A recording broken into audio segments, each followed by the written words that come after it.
নমস্কার, কেমন আছেন সবাই? বিট্টুর দিনযাপনের আরও একটি নতুন ব্লগে আপনাদের সকলকে স্বাগত জানাই। তো আজ হলো বুধবার, 31শে জানুয়ারি, বিয়ের দিন ভোরবেলা। এখন ভোর 5টা বাজে। আমরা এখন উঠেছি সবাই ঘুম থেকে।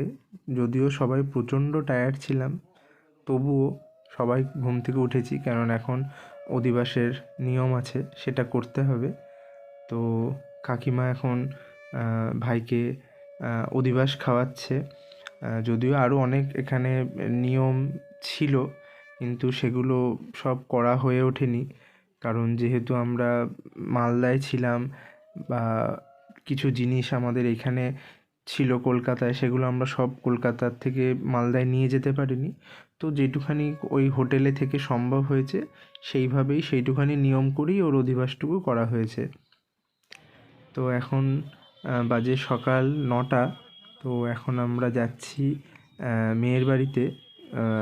বাড়িতে ঠিক নয়, মানে মেয়েরা যেখানে আজকে বিয়ের আয়োজন করেছে যে হোটেলে, সেখানে যাব এখন মেয়ের গায়ে হলুদ নিয়ে।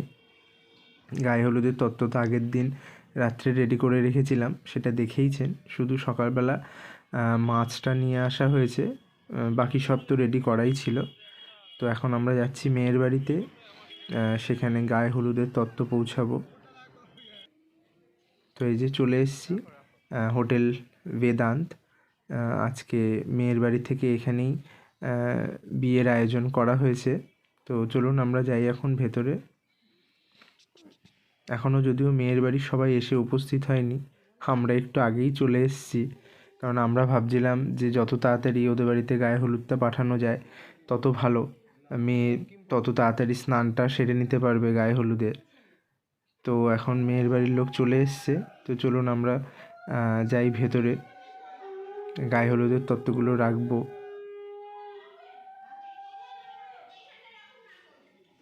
এখন সবাই আসেনি, আমরা এখন 4 জন এসছি। এরপর আরও সবাই আসবে, এবং সব তত্ত্বও এখন আনা হয়নি।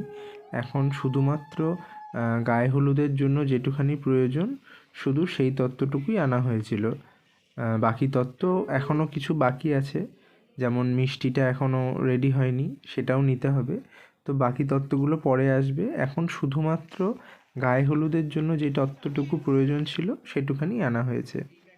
তো দেখুন ওরা কী সুন্দর সাজিয়েছে ভেতরটা। এখনও সাজের কাজ চলছে, পুরো কমপ্লিট হয়নি, এখনও অনেক কিছু ডেকোরেশন বাকি আছে। তো সন্ধেবেলা যখন পুরো সাজ কমপ্লিট হবে তখন আবার দেখাতে পারবো পুরোটা। তো গায়ে হলুদের তত্ত্ব দিয়ে আমরা এখন চলে এসেছি মিষ্টির দোকানে। এটা হলো রাধারানী মিষ্টান্ন ভাণ্ডার, মালদার খুব বিখ্যাত একটি মিষ্টির দোকান।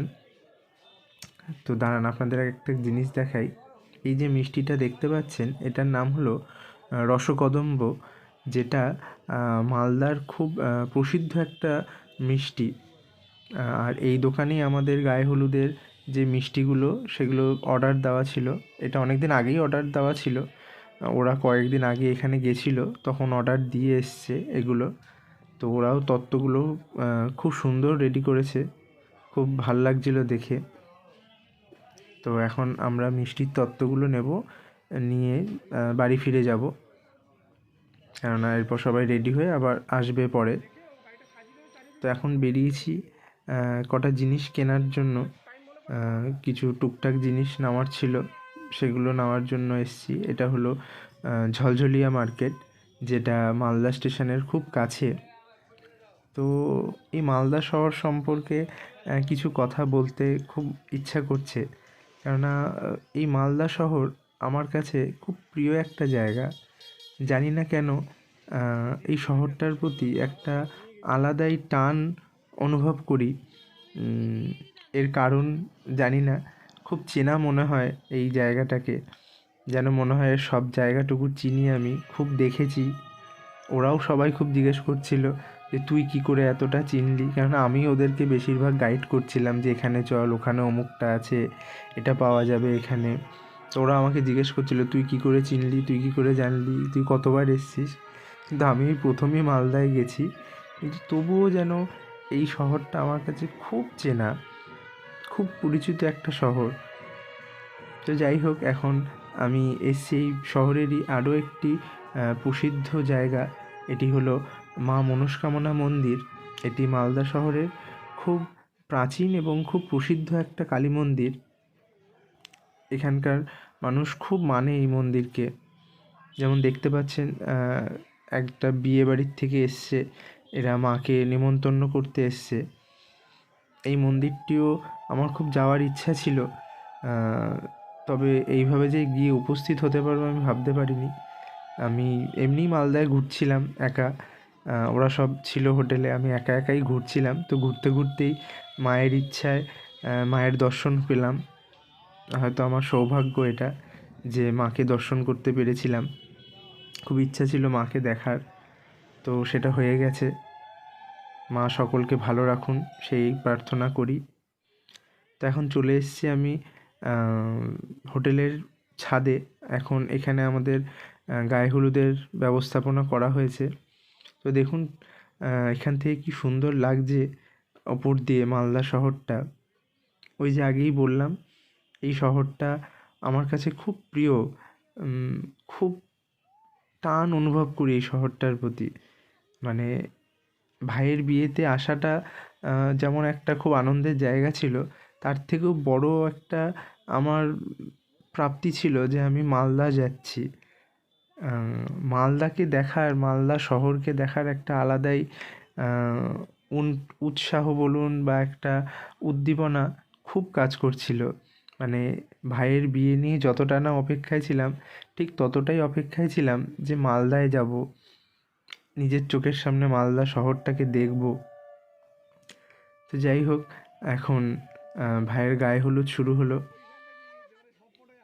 কাকিমা এখন প্রথম গায়ে হলুদ দিচ্ছে, এরপর আমরা বাকি সবাই দেব। বিয়ের এই অনুষ্ঠান করে বিয়ের এই ছোট ছোট বিশেষ মুহূর্তগুলোই যেন এই বিয়ের অনুষ্ঠানটাকে আরও বেশি বিশেষ করে তোলে।